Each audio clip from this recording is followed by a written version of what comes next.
In this video, we'll show you how to access and register for the game Catch the Open. Catch the Open was created by the Open Game project, which was funded by the Erasmus Plus program of the European Union. To play, you need to go to the project website opengame-project.eu. When you're on the page, click on Game at the top and you will be taken straight to the game. Then click on Play to launch the game. The first thing to do is choose the language for the game. Click on English and then go through the registration process. You need to provide all the data requested on the screen.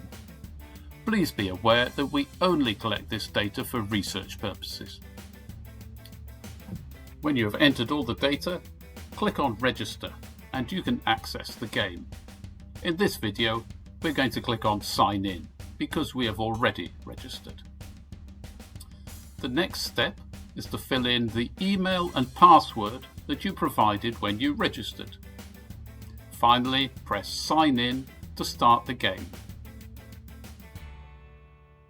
Now that you have access, you only need to click on Play to start. If you've already started a game and you'd like to start a game from scratch, you can click on Restart Game. Have fun